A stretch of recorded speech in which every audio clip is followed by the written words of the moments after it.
Adam, All right. dude, thank you so much for coming on the show here today. Super excited to have you on again. Could you start by just telling us a little bit about yourself?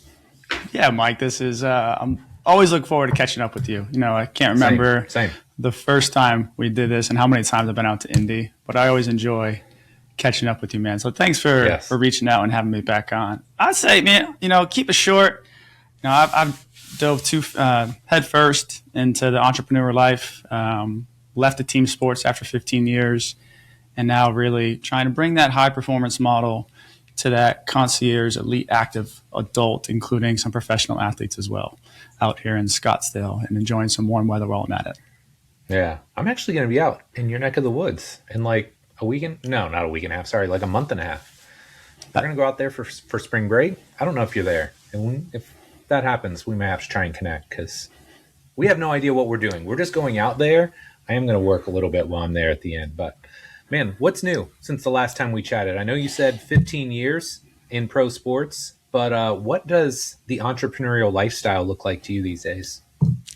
A lot of failures and a lot of waking up saying, "What am I doing with my life?" I will be honest. That tracks. I, Yeah. I look at this and the equivalent I would say is it feels like a second career to me, and that Yeah. it means I was fortunate. I came right out of undergraduate. Even during undergraduate, I was working for professional team sports. At the time MLS, and so I've Yep. always worked for team sports. And then as a former college athlete, was just always a part of teams. So Yep. for the first time in 2.5 years, I haven't been a part of a team, and so that is almost of a shift in mindset of how I approach business. Lots of lessons to be learned there.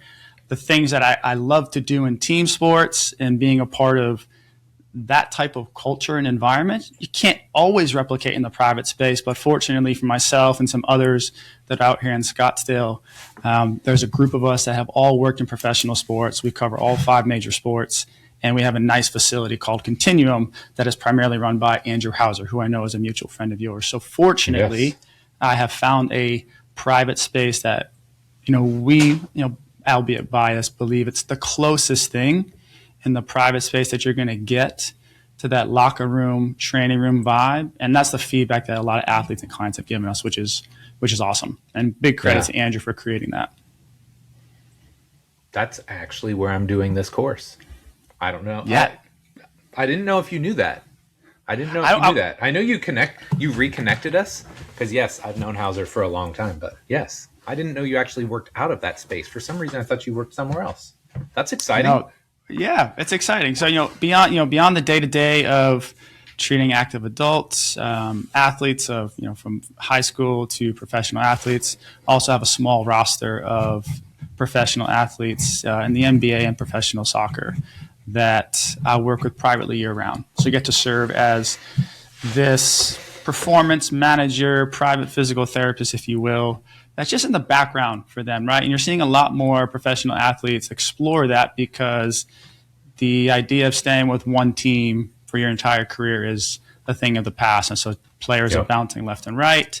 Also, I've learned working with some of these younger soccer players, they are way more educated and understanding of the world of performance and wearables and training load and how all this impacts their on-field performance. So they're just curious and have an interest and want that support. So I've been really enjoying building out that private space on the back end for some of these elite athletes as well. Yeah. I think it's such a great space. And the thing that you mentioned that, is weird because I, remember Magic Johnson, Larry Bird, I'm old enough to remember those guys playing for the, one team for their entire career. And now it's like, man, if you get 2 contracts with the same team, that's kind of a big deal. Right. And so I think that's where guys like ourselves can fit in and like, hey, we can be kind of that common denominator throughout the course of your career and help you out and make sure that, wherever you land, you've got the right team of people around you and supporting you. But one of the things that I really want to talk to you about today is this idea of regenerative medicine, right? Because I know, as we kind of discussed before the show, it's something I'm super interested in and have been for quite some time. I had like a minor knee surgery in 2005, and I'm like, oh my gosh, what's going to happen to my knee? Because I love powerlifting and obviously being active. So I had an interest, and then I love that you're interested in this space as well. So what what was like the prompt for you, or what was the impetus for you getting into this idea and understanding more about regenerative medicine?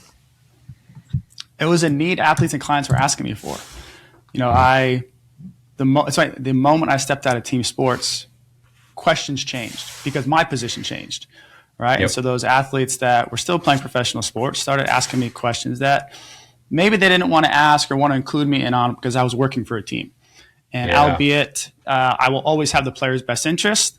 Yep. You and I have talked about this. The moment you step private versus the moment you're a team, you know, athletes are coming to you versus you going to them. And so that just changes positions, whether intentional or not. And so I started having athletes asking me about, hey, PRP, what's going on in other countries? Why do athletes keep going to Germany? And so now that I had this moment to breathe and explore new opportunities, I really just did my digging. I did my due diligence, started reaching out to local doctors, started reaching out to international doctors, traveling in international clinics. And it was out of the need of, in particular, my professional athletes. I didn't want to recommend something to them that wasn't reputable, that didn't have the science behind it, that wasn't having outcomes, because they're trusting me. So I have to make sure I have a reliable source for them. Just like, you know, anyone that comes to us and asks us for, hey, I'm thinking about taking whey protein and creatine or this supplement, like any good brands you recommend. We all have our brands that we trust because whether they're certified, they've gone through some sort of accreditation. Well, I want to do the same due diligence around the world of orthobiologics and regenerative medicine and stem cells and this whole alphabet soup of all these types of injections to make sure that they were safe, effective, and ultimately they were going to help these athletes pursue the solution that they were hoping to get out of it. Yeah. And how would you describe or how would you define regenerative medicine? Because I feel like that's this incredibly broad scoped term. How would you describe it, or how do you describe it to your clients or your athletes? I think the term regenerative medicine is misleading, as I've come to understand and appreciate it. And I believe that comes out of the idea that, yes, the goal is to regenerate new tissue because of chronic degeneration or chronic injury. But more often than not, a lot of the early symptoms that are resolved or the success that you have is really from reducing chronic inflammation and really enhancing the cell communication that allows the body's natural response to heal.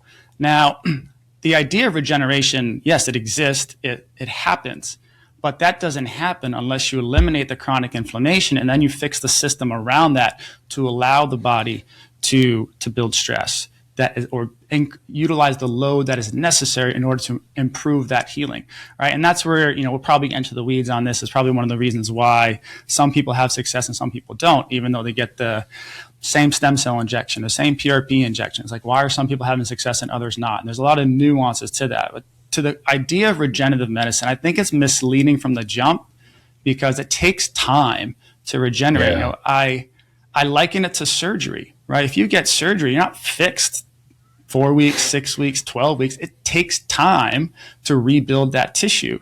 The idea of regenerative medicine, if we're talking exclusively around injection-based therapy, you're trying to avoid that surgery by enhancing the cell environment through some external means of either your own PRP or BMAC or any other biologic solution, or from a donor tissue, that being most commonly umbilical cord stem cells.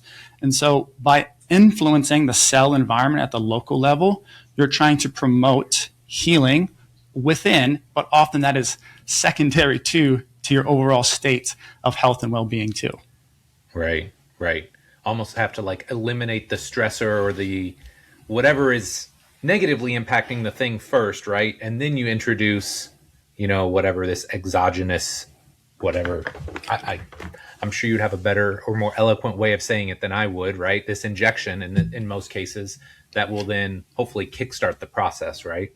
Yeah, let's use an example that probably most people will be familiar with. Like, you have knee pain when you're squatting. And, you know, you just constantly just put ice on it, or you take, you know, Tylenol or Advil for it. You just keep putting the Band-Aid on. Well, you're doing something exogenous. That's a great word that you use. Using something exogenous to mask a symptom, but you're not actually fixing the root problem. Well, you have to ask yourself, in a lot of these regenerative medicine cases, I'd say probably the most popular one that a lot of people are chasing is arthritis in the knee or chondral defects in the athlete in the knee. And the idea of, oh, I'm going to get this injection, I'm going to regrow cartilage in this knee. And that is hard to do. And in order to do that, just the healing rate of cartilage alone is going to take 6, 9, 12 months. So then I ask you, if you've gotten a PRP injection or you've gotten some sort of byproduct of stem cell or exosome into your knee, have you given yourself 6, 9, 12 months of dedicated rehab and training to optimize the health of that? Because ultimately, if you don't fix the root problem that caused that, the injection isn't going to fix that. It might keep it at bay for a couple months, but the reality is it's not going to regenerate it and what you are hoping it for doing. That's why I think people are let down. I get this injection, 6 months later I get an MRI scan showing no change. Well, what did you do those 6 months during it? Did you just take 10 to 14 days off like most physicians are going to recommend and then resumed your pickleball and your running and hoping that your knee is magically going to get better because you put some injection there? And that's even debatable, is how long does that injection stay locally? So then it's, it really, as I've dived deeper, I've left the conversations I have with doctors and supporting clients, I feel like I have more questions now than I did 2 years ago. But it comes out of understanding so much more and the nuances to all this and recognizing and observing how some folks are having good success. Like, this stuff works. By all means, it works. I have seen some really amazing stories from military vets to athletes to elderly people getting rid of walkers. Like, I've seen those phenomenal stories that everybody wants to hear about. And I've also seen the complete opposite, where people get everything injected, get every IV possible, and they are so unhappy with their results. And it often comes down to what you're doing the before and after that really supports all of this, which sounds simple, yet we don't have the support systems in the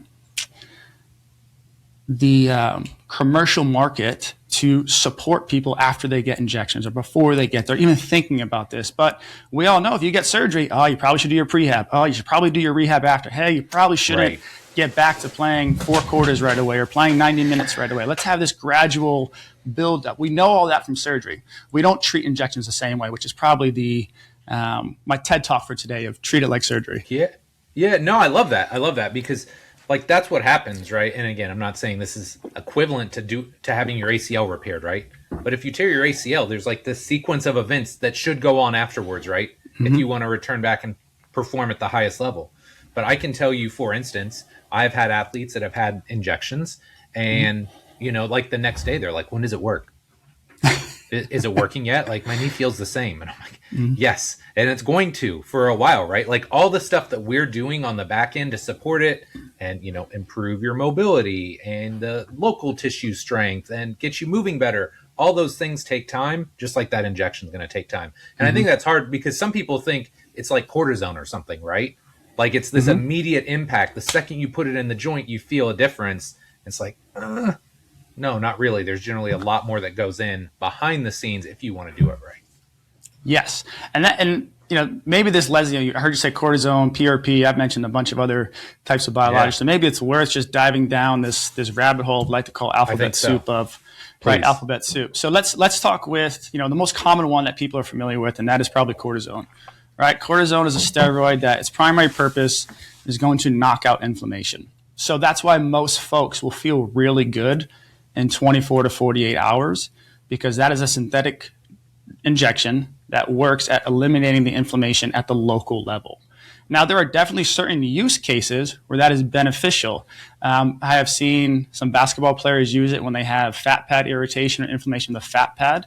I've seen it very popular within plantar fasciitis because sometimes you just need a little bit of oomph to help your body get rid of the inflammation to then allow your body to do the things that you know are important. So whether that's strength or range of motion, let's say like you and I are very well versed in the knee, right? Well, if you have swelling and pain in the knee, well, you have quad inhibition. If you have that for too long, then you have atrophy. And if you have atrophy, you have loss in strength. And now you're just on this vicious cycle of trying to do the things you need to keep knee health, but because you can't get rid of this chronic inflammation or irritation, then you're just fighting this uphill battle. So cortisone has its use cases. The downside to cortisone is we've come to understand that repeated use and chronic use can weaken tendons. So you most likely aren't going to see physicians nowadays recommending cortisone around tendinopathies, recommending it for Achilles tendinopathy or tendon injuries, right? We're trying to avoid those. Albeit there are use cases where you may have to, typically only in the pro sports space. In certain situations, you might consider that, but that has been well understood, and so they tend to avoid that. So that's cortisone, right? To summarize there, a synthetic injection trying to reduce inflammation. I said the next most common one is PRP, platelet-rich plasma. And what this procedure is you go into the physician's office, they pull your blood, and then depending on what type of PRP you're going to get, there's a process to that where they might spin it once, they might spin it twice. Spinning it means they take that vial, they put it in a centrifuge, just like, you think back in like middle school or high school, right? The chemistry class, and they put this little tube in what looks like a mini UFO, and it spins, and that spinning separates different biologics or different cell products within your blood. And so one of the biggest lessons I learned from a local physician out here is, being a part of the team sports. I would always hear saying, let's go get a PRP injection. And I left it at that. And ignorance is bliss. If you don't know it, you kind of just pass it off to someone that maybe understands it more. And what I've come to really appreciate, and this is true for a lot of biologics, is not all PRP are created equal. There are different types of PRP. There are different use cases for those types of PRP. So for example, you could have a leukocyte-rich PRP or a leukocyte-poor PRP. And those are just talking about, one PRP has more white blood cells and one doesn't. You could have a PRP that includes something called A2M, alpha-2 macroglobulin. I know we're getting a little science in here. But I want to highlight how these are subtle nuances that to us, you and I, we're just talking about these really cellular, these names of cell byproducts or cell products that have a very specific use case. And we've continued to understand how each of these byproducts can impact healing and inflammation. So one of these may promote healing. One of them may promote inflammation and kind of reboot the inflammatory process. Think about a chronic degenerative tendon where you need to kind of reboot it, right? Similar to what Shockwave does. It tries to reboot the inflammation process by introducing a little bit of that inflammation to the local area. So I say this with PRP is, I'm sure you've had clients. I can rattle off of several athletes and other clients as well. People listening, probably the same thing. You yourself or someone has had PRP. Some have worked, some haven't. The first question I've come to understand and have to ask is, do you know the type of PRP you had?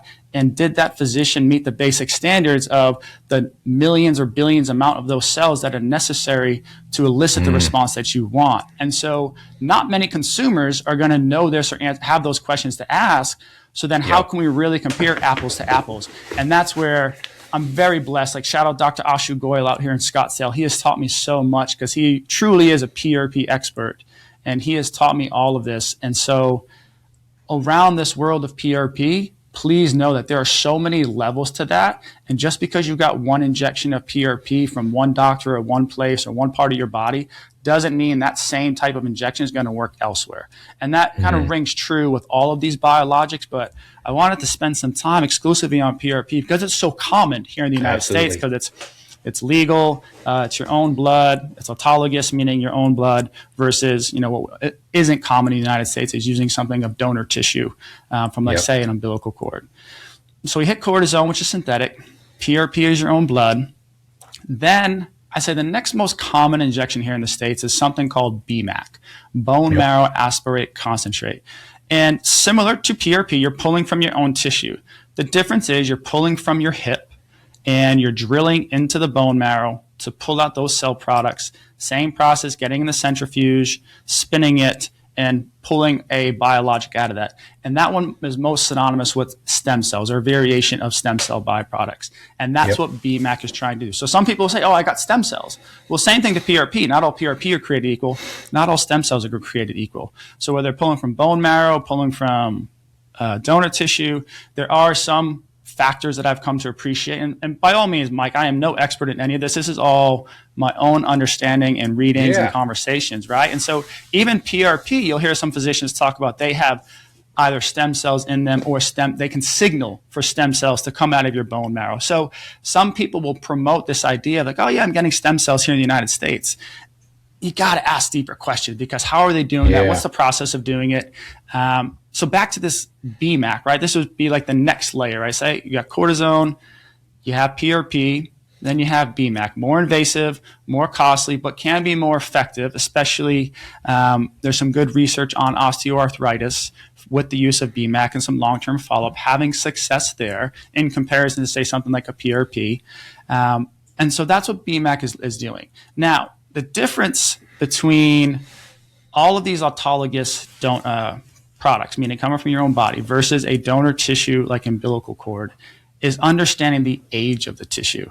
And so there's some good research out there that looks at the age of the donor, meaning, I'm 35, you're in your 40s. If we Yeah. both got PRP and we had the same physician doing the process, there's research to support that mine will be superior to yours simply because of age.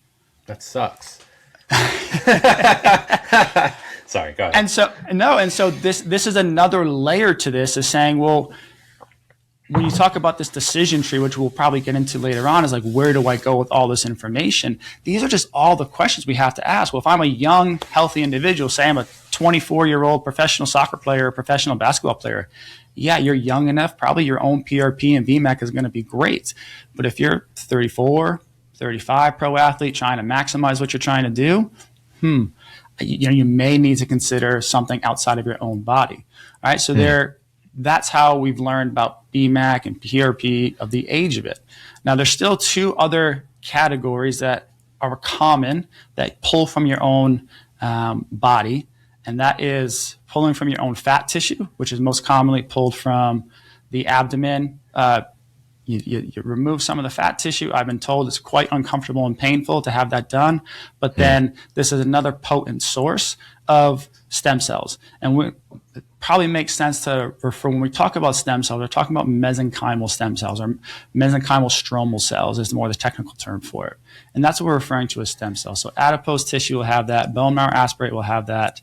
Right? And then the third category, which is called autologous conditioned serum, ACS, this is what's commonly known as Regenerative or orthokine. This is what was made popular by Kobe Bryant, David Beckham, the folks going over to Germany. Even I think most recently it was the running back from the 49ers. I'm drawing a blank on his name here. McCaffrey. Yep. And so they were going over to Germany, and they were getting this autologous conditioned serum. And now there's a few clinics here in the United States that have licensure for that too. But again, that's pulling from your own body as well. Now, the ACS, or that Regenerative, is, from what I've come to understand, performs similarly to a PRP, but uses different byproducts and different cell products. And the outcomes that some physicians that have done both have explained to me is the Regenerative does really, really well in acute inflammatory situations. So that's why people also have great success early on, because its ability to reduce that acute inflammation. So to summarize here, Mike, because I don't want to get lost in the weeds here. You have your primary synthetic, which is your cortisone. Then you have your classes of autologous products coming from your own body, most commonly PRP, BMAC, let's just call it Regenerative, which is autologous conditioned serum if you look up in the literature, and then in your own adipose tissue. All of these combined are all trying to promote some sort of healing through a different type of pathway. And within that, they are either trying to reduce inflammation right away, or they might promote inflammation once they enter your system. And that's all starting with just from your body. And before we jump into the stem cells and donors, and that's another class of biologics, kind of hit pause there and see how that all resonates with you. Yeah. Well, first off, if you're still listening, kudos, right? Because I told Adam, I'm like, hey, we're going to get nerdy on this, because I'm super interested in this. And I really do feel like this is like the future of keeping people healthy, performing when we talk about longevity, right? Not just in your athletic career, but just in your life. Right? If I'm 70, I want to be able to play with grandkids and hike and do all those things. So I think one of the things that I'm genuinely interested in as well, and again, I don't want to add more ideas to this, but something else that I've heard of that I honestly, like those that you just mentioned, I kind of have a heartbeat on.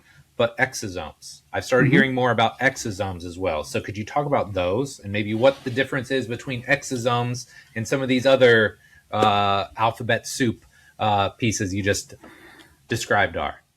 So if we're going to talk exosomes, we might as well jump into like mesenchymal stromal cells or mesenchymal Yeah. stem cells. So Yeah. the analogy I'll use with mesenchymal stem cells and exosomes are your mesenchymal stem cells are your general contractor or your foreman on a construction Okay. site. Yep. Okay, they're the ones that are in charge of everything. They're communicating, they're organizing. That's what stem cells do really, really well. Exosomes are the text messages or phone calls or emails that the stem cells are sending to go get all the subcontractors here. So they're these tiny vesicles that are secreted by the stem cells to signal, to communicate to other cells to come to this area. So you have your stem cells as your general contractor, your exosomes as your text messages or your emails or phone calls, and then to fit in with this analogy, another popular one nowadays is peptides. Peptides are like your construction materials. They're the more you have supplies of, the more potential you have for regenerating or healing or building tissue. And so that's how those three I've come to understand and appreciate how they interact with one another. So exosomes, just like stem cells, just like PRP, not all are created equal. From what I've been informed and what I understand about exosomes here in the United States, they most often are not coming from umbilical cord derived stem cells, which have the highest potency, and they're often coming from plant-based sources. And so now I can't speak here, Mike, and tell you I've dug deep enough into exosomes and plant-based versus human-derived and say superior or not. But the people that I trust that have been in this space longer than they say the human-derived are superior to the plant-derived. Now, that being said, I imagine those physicians that are, or those centers that are promoting the use of exosomes and are providing them, I hope they are having positive outcomes to continue to promote those. Now, the difference, and one thing to understand why, exosomes versus stem cells is, like I said, stem cells are going to secrete the exosomes, meaning they are going to release them. So when you get mesenchymal stem cells injected or through intravenous delivery, they're going to continually secrete these exosomes for months on end. So they're just they're these little factories secreting these exosomes. That's why you can have 6, 9, 12 months of relief when you have a high quality mesenchymal stem cell procedure or treatment or IV, because they're going to continually secrete these exosomes to communicate with your body, communicate with your immune system, versus you get a injection of exosomes into your hips or your knees. And I've had athletes go and get this done, and they have success. I had an athlete that would do it routinely in his off season, and he had success as far as reducing inflammation, just like some people do PRP injections as maintenance. The difference is it's like your exosomes. If you do an exosome injection, you're withdrawing from the bank account, but you have no other source of income. So the moment that money's out, the money's out. Versus stem cells as recurring revenue. So as long as you still have that revenue coming in, yes, you're going to pull, and the exosomes are going to keep working and communicating, but you have the stem cells to kind of keep depositing more into your quote unquote exosome bank account. And so that's that's the difference between stem cells and exosomes. Exosomes are going to help communicate, recruit, heal the tissue, reduce inflammation, but they are part of the stem cell family, and they are the little tiny vesicles that the stem cells secrete. That's why exosomes can cross the blood-brain barrier, which, there are some clinics out there that are doing nebulizer exosomes to help with brain injury, to help with other head injuries as well, versus, stem cells, PRP, the cell can't cross the blood-brain barrier. Yeah. Okay. So many follow-ups here, but let's start with, I think the decision trees is interesting, right? Because chances are, if somebody's listening, they're like, okay, you got me. Like, this could be useful, right? Either for myself or somebody I work with. What does your decision tree look like? Like, when are you deciding, yes, I think this person might be a good potential candidate for X, Y, or Z, and we can talk about kind of case studies or usage later on, versus, no, I don't think this person's a good candidate. Like, let's just start there. Yeah. So the first thing you have to rule out is, let's be very clear. I am not saying this is biologics are the answer to damaged tissue every time. Like surgery still is necessary in certain cases. So for example, if you have a complete rotator cuff tear, or if you have a complete Achilles rupture, listen, you and I could probably make the case of let's immobilize for several weeks or months. Let's try this bracing strategy. I know there's a bracing strategy right now in ACL literature trying to avoid surgery, albeit not great results so far. So we know that tissues can approximate and grow back together if positioned in the right joint congruency to give that ligament or tendon an opportunity.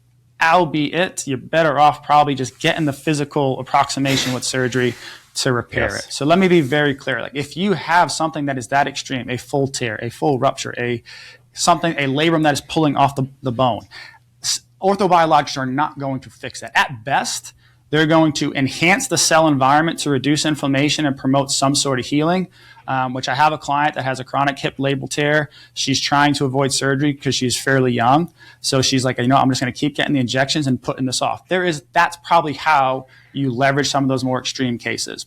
So when you talk about use cases in this decision tree, right, that's the first tier you have to cross. Is this truly surgery, or is this an opportunity where we could explore non-surgical options? And some early success that I'm seeing happen with this are partial rotator cuff tears, partial UCL tears. A really cool use case, I'm looking forward to this white paper coming out soon. A gentleman had what was deemed a 98% Achilles rupture. He was basically hanging on a thread. Oh my gosh. And he had the opportunity to get a high dose of stem cells for a treatment, and he's completely healed. Right now, he's a middle-aged active adult with 3 boys. He's not trying to go out and run marathons, but he's able to do the things he needs to now, and he avoided going under the knife. So, again, it was still holding on by a thread, and that's, for me, that's the decision there.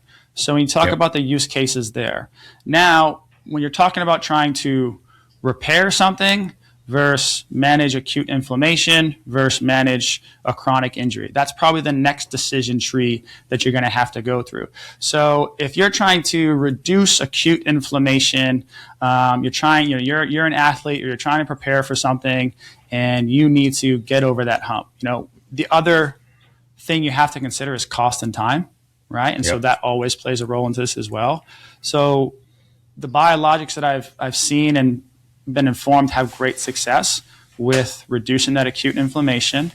Cortisone has its place, Regenerative or orthokine, and then mesenchymal stem cells do as well. Now, the difference between all 3 of those is they escalate in price from cortisone to Regenerative to stem cells. And so that truly, Mike, like the what's going to really drive decisions here is financial cost and financial burden. And then if you're trying to pursue the mesenchymal stem cells, you're going to most likely have to travel internationally, albeit that landscape is changing with some recent legislation being passed in Florida, Texas, and Utah. You're starting to see some more of that be permitted in those states, although it is the wild, wild west, if you will, right now. So the decision tree, we've talked about surgery or not. Okay, you're trying to repair, or you're trying to just reduce inflammation. In the context of PRP, I think your PRP is always going to be on the table here in this country because of its cost and because it's wide use if you have a specialist who knows how to choose which one is appropriate for which type of tissue and which type of scenario. So I think PRP is always going to be on the table for that. But again, it comes down to understanding where you're getting that from, and I'll use how it was explained to me, because I asked this question. I said, Doc, I hear you tell me PRP are not all created equal, but what do you mean? He says, great question, Adam. Okay, if you go to a surgeon, right, are you going to go see a general ER surgeon, or are you going to go see an ortho specialist that has done 1,000 shoulders for your rotator cuff injury? Oh, I'm going to go see the rotator cuff specialist. And he says, well, what happens is in physicians' clinics, and by all means, I am not pointing the finger at physicians here. They are the entry point for this. So please, if you are a physician listening to this, I am not saying you are doing it wrong. I am simply trying to share what I have learned here. The medical sales rep comes to the clinic and says, hey, I've got this PRP unit. It does this, this, and this. Here's the protocol for it. I can show you how to run the protocol. And these are the kind of outcomes you're going to get. This is what it's going to cost you. This is the profits you'll get on this. And this is how it works. Well, great. Now you have some orthopedic physicians. Maybe they are an expert in knee injections and they're an expert in the knee or the hip, but they're not necessarily an expert and has spent time, in the lab spinning their own biologics. So they just take this general recommendation from the sales rep and they say, okay, cool, this is how I do it. There's nothing wrong with that. Let me be clear. That's not wrong. The question you have to yourself, is that the best? Would you rather go see a specialist that understands how to spin it better, fine tune it more based on your injury? And that's the difference there. Just like you and I could say, hey, like, I go see a personal trainer. I go see a physical therapist. Great. Like, you're already starting that. Now the question is, well, are you seeing a physical therapist that's 2 years out of school? And is that a insurance-based clinic? Or are you seeing a physical therapist that's maybe 7, 8 years out of school, running cash pay and can see you for 60 minutes? Or a personal trainer that's doing semi-private versus a personal trainer that's doing one-on-ones, right? There's levels to everything. Right. And that's what I hope I'm like communicating here is there's a time and a place for all of this. It's just recognizing being a good consumer of what you're trying to pursue and recognizing results are going to be dictated by these nuances when it comes to the biologic, because we're talking about cell science here. Like those details matter. And so when you asked me about the clinical decision making, right, we talked about, I kind of always have to regroup here because I know we go off in tangents. Repair, inflammation, chronic. Well, the chronic one, you have to ask yourself, well, what is the reason there's a chronic injury? And it's probably multifactorial, right? So there could, if you're talking about the aging active adult, is there some metabolic health we have to address? Is there some movement competencies we have to address? Are you overloading or doing stuff, doing too much of the same thing and need some variabilities, right? It's multifactorial, but how can we support the cell environment? And this is where I'd probably lean into more of the either BMAC or stem cells. If we're talking about joint or articular injuries, this is what the literature will support, and this is also what I've seen success with as well. So I'd err more towards those products of either BMAC or stem cells. And the reason for that is you're going to get a reduction in acute inflammation early on, but then they're also going to support that cell signaling to help it heal and hopefully regenerate some cartilage. Unfortunately, it's not great outcomes in the long run. And I think in part of that is because what you'll see in the literature is it's really hard to get long-term follow-up. Is, to put it bluntly, if you feel good, why do you want to keep imaging something? Right? And so the question I started asking early on and what people ask me is like, Adam, that's great, but like, show me the 9-month follow-up. Show me the rescan at 12 months. I'm sorry, but most people aren't going to go do that image if they're feeling good. They're not going to go spend the money to get an image unless they're part of a long-term research study. And so a lot of the research that I've come across is really self-reported. And even that is, anyone that's looked at self-reported literature knows you got to take that with a grain of salt too. You can look at these pain scales and function scales, but that ultimately, was it placebo? Was it the fact that they did 6 weeks of rehab after the injection? It's so hard. And so, we're hopeful to get there. I'm hopeful to get there, to find this follow-up that supports the imaging. But when it comes to the outcomes here, they often are self-reported and or just reduction in inflammation helping support overall function. So I hope I didn't lose everybody there, and I hope I kind of gave some context to the decision. And as I was talking through things, the one that I recommend the most right now for the clients and athletes that can afford it and have the time is the mesenchymal stem cells outside of this country, because the treatment protocol is from a two-prong approach. You'll get a stem cell IV drip over the course of 3 days. So you're getting 100 to 150 million, maybe even up to 200 million, depending on your body weight, of stem cells delivered IV. And so they enter your body systemically. I liken this to investing in the stock market with a mutual fund or the S&P 500. Then you have injection-based stem cells, which will go local to the joint, let's say a knee or a shoulder, and that's your individual stock that you're going to invest in, like Apple or Nike. And so they support one another. One's not superior to the other. They just act differently. But remember, when stem cells and some of these biologics go into the body, they're not necessarily saying, I'm going to, I wish we had this and said, oh, yeah, I'm going to inject in the knee and I'm going to only stay here and I'm only going to repair this, right? They're cells. They they just go where the cell signals are telling them to go, whether it's inflammation. That's why people who get the IV stem cells often report symptoms disappearing that they weren't really trying to get treated. An example of this is I was explaining to a client just yesterday. One client of mine went and got IV and injections, and the injections were kind of knees and shoulders. And for the longest time, he avoided throwing a baseball with his dogs because he just learned this hurts, so I'm not going to do it. Well, a couple months after getting treatment, especially with the IV, because he didn't get this one shoulder injected, next thing you know, he is not thinking about it, picks up the ball and throws it to his dog. He texts me right away, says, Adam, I totally forgot that was supposed to hurt, but it doesn't hurt anymore. And so that's what the power of IVs have to do from stem cells, is they can help support systemic inflammation, or they will just what I like to call homing to areas of the body that have tissue damage and inflammation. Whereas injection, yes, you're signaling to this particular body part, hey, we want to repair or calm this area down. And I think the jury's still out on how long that injection stays in that local site. So once they're circulating, I think they can be as effective, and that's why I think they complement each other. I'm sure there's some doctors that'll listen to this, and they might hit me up in DM and say, yeah, the injection stays there for X amount of time. I just have a hard time just knowing how circulation and fluid movement works in the body, saying that like this injection is going to stay there for X amount of months. I haven't come across the literature. Maybe it does, where they're putting a tracer in there and they're seeing how it flows. But I'm led to think that it's a little bit more not as simple as that. Yeah.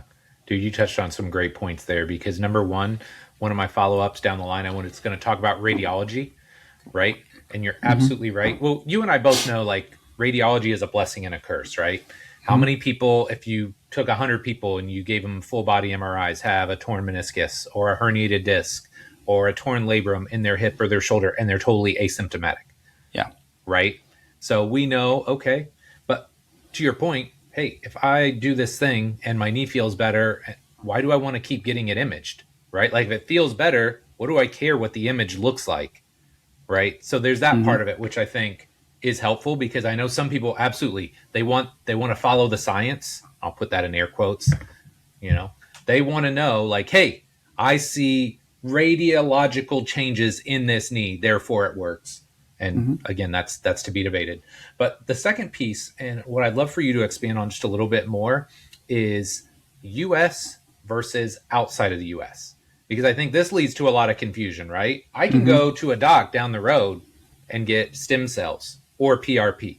Why do I have to go out of the country, right? Because I know I follow you on IG, man. You're all over the place.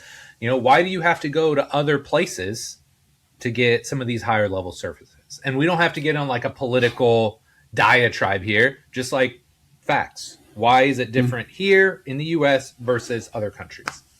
Yeah. I would even say, let's put a pin in that real quick, because I want to just go back to the radiology real quick. Yeah.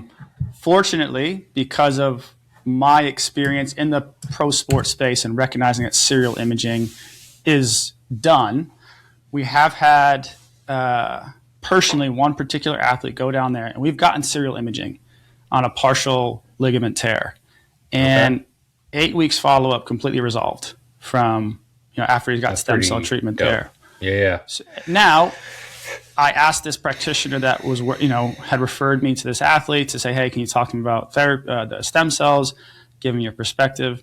And I was asked a lot of great questions by this player, this agent, and even this other practitioner. And I had to be honest, and I said, guys, we don't have the serial imaging in the literature to really say this is going to work. But what we can say is the science supports the ability to calm the inflammation down and signal healing. Now, this player was working with an elite practitioner. And I point blank asked the practitioner, I said, hey, do you believe we would have had the same outcomes if this player went somewhere else? And maybe it's personal bias, but it's a really good practitioner that I know. And he said, I don't think so. And we talked about why. And once we started diving into the reasons as to why we think we had good outcomes and trying to promote blood flow with long duration isometrics and doing certain modalities that are promoting blood flow and avoiding certain positions that are going to stress that ligament and certain exercise and activities, we really gave that body and that joint an opportunity to heal while managing the case. And so I just shared that with you on an imaging is like, at least I'm going to say I am starting to try and promote that and encourage the serial imaging. Just the reality is if you're not a professional athlete like and an agent that cares about that, you're most likely not going to get that. So just like you said, take it with a grain of salt. You know, I think this is where the science is definitely ahead of the clinical research in this country. And that probably leads to your second question as to why outside of this country and why not here. Well, the main reason why you have to travel outside of this country is there was a law passed in the early 2000s under the Bush administration that prohibited the use of certain types of biologics. And that's a whole can of worms. But to put it simply, the use of manipulated cell products, meaning taking your own stem cells or your own, a donor tissue and manipulating it, meaning in safe practice, expanding and growing the number of that cells in a lab was prohibited in this country. And so if you're getting stem cells in this country, my gut tells me it's one of two pathways. One, it's one of your own pathways that we already talked about, whether it's some version of PRP or BMAC, or it's being done in the gray space, and you might want to ask some questions more of that physician.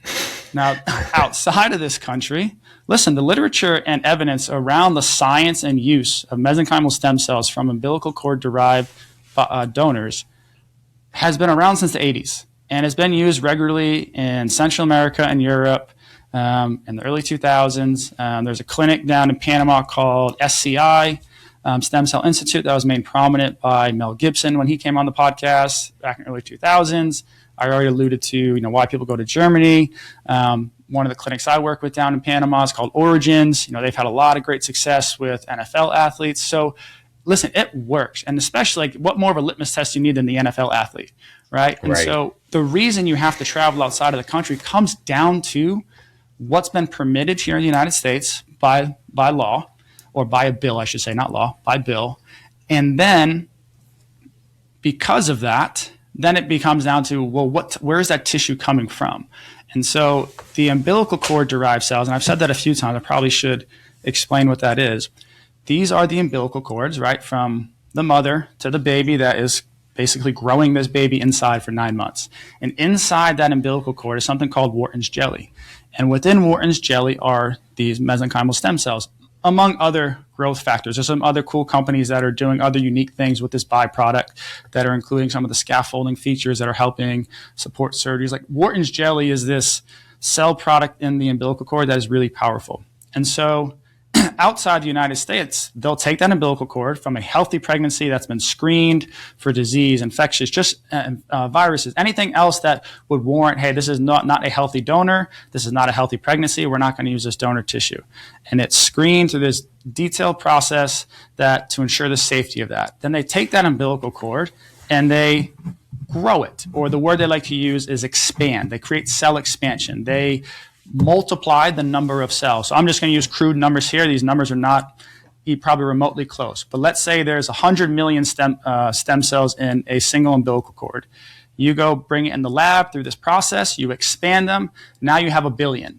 Well, you can do that up to 4, maybe 5 times. Most will say 4 is probably a number of expansion processes you will have before you start to lose efficacy or potency of those stem cells. So now you just took one donor tissue and multiplied it by several X, right? And that allows for the use of IV, that allows for multiple uses, multiple patients out of one donor tissue. It allows for less donor tissues because remember, albeit a donor tissue and stem cells have a very, very low immune response when they come into your body as far as being rejected, right? Think about when you get organ transplant, right? There's always that risk of rejecting that organ transplant, but we figured that out. The beauty of stem cells is they have a very, very low affinity to cause that immune response. That's why they're so powerful. But because they're a 9-month-old cell and they have this ability to interact with your immune system, reduce inflammation and signal healing, that's what makes them powerful. But if you had 2 donors or 3 donors, right? I think we could sit here and say, Mike, would you rather have 1 donor or 3 donors? you're probably going to want one just to reduce that overall risk of different cells coming into your body. So that's what the expansion process also allows. And so to travel outside of this country, that's why you haven't been able to find and receive expanded stem cells for IV or for multiple treatments from a single donor. Now, that's changing. Florida has changed that. Utah is changing that. I believe Texas is changing that. So I think 2026 and 2027 to be really telling in this country as to the ability to offer those. But again, you're going to have to do your due diligence, because the biggest thing that matters when you get the stem cells is the how many of them are alive at the point of treatment. And that is really, really important. And, you could probably imagine if, anyone that's had some horror stories out of Mexico or other countries, and they just had these really bad responses, chances are either the donor tissue was not screened, was not cleared for all the infectious disease or virus or bacteria or endotoxins, and that caused an adverse response, or there was a large number of dead cells versus alive at the time of treatment. So a lot of information there as to why you go outside of the country. So if I could put it succinctly, the government back in the early 2000s prohibited the use of manipulated cell products, so you had to go out of the country for that. And then also where the donor was coming from is another main reason as to why you would go outside of this country. I love it. Okay. Kind of got one more here, and I think this will be useful because, again, we've talked alphabet soup, right? We've talked about going in country, out of country, all that. I think what would be helpful is to maybe give everybody just like some use cases, right? And so I wrote down two areas here, right? Like, let's imagine somebody comes to you and they've got like chronic patellar tendinopathy versus maybe they have like a chronic patellofemoral joint, like chondral lesion, that sort of thing. What would your preferred biologics be, or orthobiologics? How would you use that as part of an overall treatment program for both of those? Because I think that would be helpful, right? Like, hey, what are you going to look at? How are you going to start? Where does this fit in? And then maybe just kind of give us some ideas as to what like an overarching program might look like. I hate to use this as a cop-out, Mike, but it really comes down to money. Nuance. No, not even nuances. Okay. I genuinely it really comes down to money, because if money's not, if listen, to go out of this country and get the IV treatment and get say you're going to get 2 injections, you're pushing anywhere from 15 to 30 grand, depending on where you go. So right off the bat, like I say that number and people are like, oh, stem cells aren't for me out of this country. Right. So right away, it's not even a conversation for me. I can't even suggest that if you don't have the financial means to do that, because it's so costly. So that really decides right away, okay, I can't recommend that, even though I believe that the gold standard is going to be the IV with the injection-based therapy, because you're hitting it systemically and you're hitting it locally. And the beauty of and stem cells have the ability to live within the body 6 to 12 months, right? And it sounds like a wide range. I'm saying 6. I've heard most say 9 to 12. I'm saying 6 because when I see it in real time, one of the biggest qualities that come after the IV treatments is people recover so much faster. And that was the biggest thing talking to the NFL players, is they were like, I used to not really feel myself until Thursday after a Sunday game. But now that ever since I've been getting regular stem cell IVs in the off season, I feel pretty good on Tuesday and I feel really good on Wednesday. And there's some training room staffs that have said, we're just seeing a quicker turnaround time on injuries. And I'm not saying we're saying, they're cut in half, but maybe a 6 week is taking 5, or the players being able to tolerate more load earlier in rehab because they're recovering, because the stem cells are living. So I say gold standard, I believe, is going to be that, but we're away from that, man. It costs too much.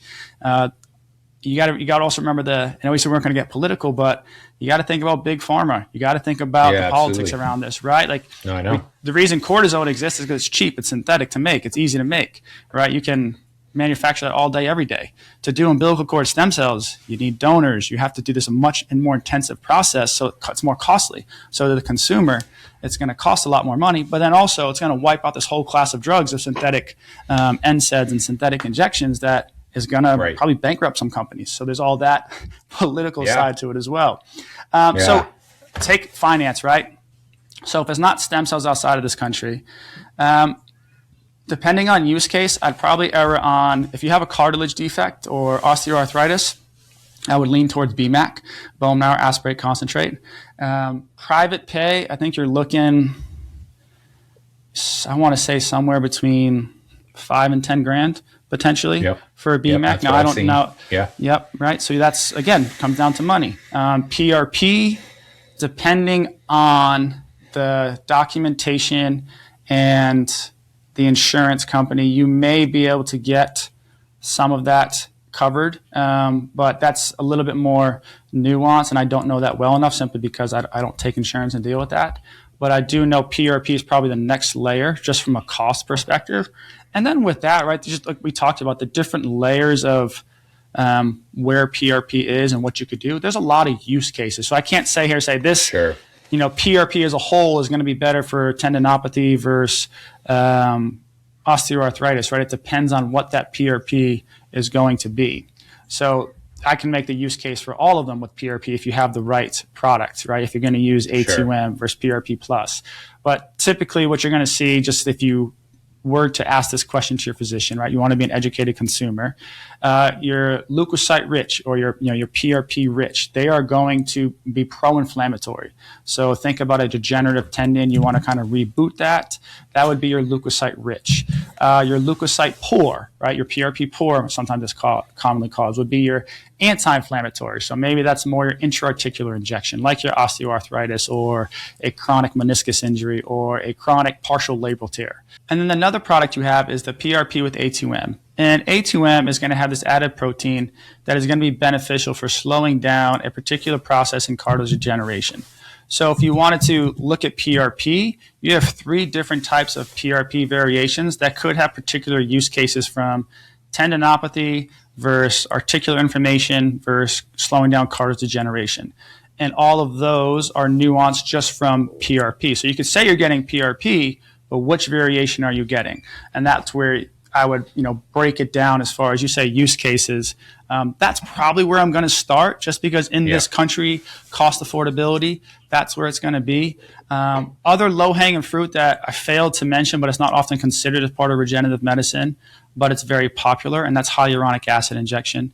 That's simply just putting a gel injection into a joint to reduce friction and reduce some of that chronic inflammation from the contacts within the joints, right? And so you could even do, my wife did that where she, the physician told her, hey, order it from Canada, it's cheaper, just do cash pay, and then I'll come and do the injection in office. And so I think on the whole, that cost her like $450.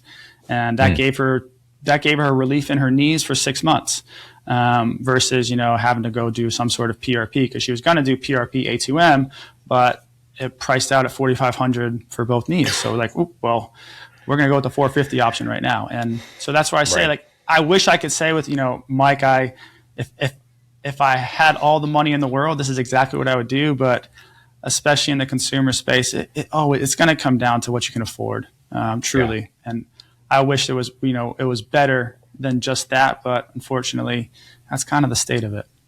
Well, but everything we do is, I think constraints led is overused these days. But everything, right? I would love to have all my clients 5-6 days a week for an hour a day, and, food catered in, and they're sleeping 8 to 9, there's always constraints. So I think that's helpful because, hey man, if you're not going to shell out 15 to 30K, that kind of takes the out of country options off the table, right? Yeah, exactly. And listen, anyone that's listening, I'll just say this, it may, I even as I'm sitting here explaining all this to you, Mike, I'm blown away at what I've been able to learn. And it's, I've been fortunate to do this over the last, better part of 2 years.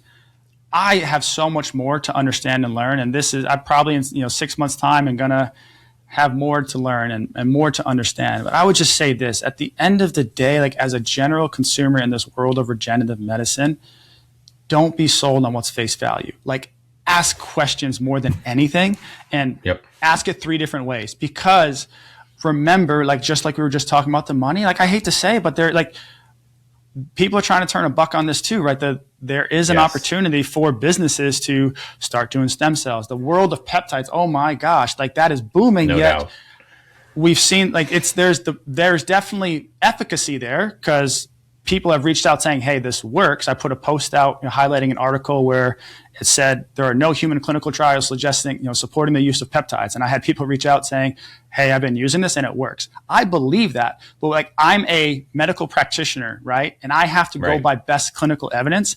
And so that's where I also, in the context of stem cells, I think it's like anything that's cutting edge, right? It's going to be ahead of what's available. So that's where if you're going to explore these things that are on the edge, you have to be a really good consumer of what you're about to inject into your body. Everyone was pretty, not to go political again, but everyone was pretty biased whether the COVID vaccine, you should get it or not, because people started being educated. They started asking questions. They started doing their own research. Do the same thing for stem cells, peptides, PRP. Take the same approach. Don't just take it blindly, because I promise you, if you do your due diligence, you're going to find the right source, you're going to find the right practitioner, and you will have better outcomes. Most often than not, people that have poor outcomes are the ones that took it for face value and didn't do their homework. Yeah. Dude, that's amazing, man. I'm going to leave it at that. Adam, where can my listeners find out more about you and all the great work you're doing, man? Man, you can most active on Instagram, Adam.Loiacono. You can go to my website, AdamLoiacono.com. If you're really interested in the stem cell space, you can book a discovery call. I can try and help you navigate what you might need to do for that. Or if you do want to travel international, I have a great partner down at Panama City called Origins, AURGENS. They are first in class, not only for medicine, but overall experience as well. So yeah, I would say that's where you can reach out. If you're looking to learn how to integrate this, a big part of my business now is supporting clients before and after this world, regenerative medicine treatments. So I am literally living day by day, getting better as I have more and more clients do that. So if you're someone listening and you have a subpopulation of clients that are doing this and you have insights, please reach out, because I want to learn. Because the more we can learn and help each other out on this, the better outcomes we're going to get, and the better we can control the narrative around what works and what doesn't. To come back to your original question, what are the use cases? We have to be better stewards of that. And the only way we do that is we collaborate and learn from each other's mistakes and successes. Yeah, I love it, man. Well, Adam, dude, as always, thank you so much for coming on, man. I love catching up, and this is an amazing, amazing show. Thanks, man. I appreciate you giving the opportunity, Mike.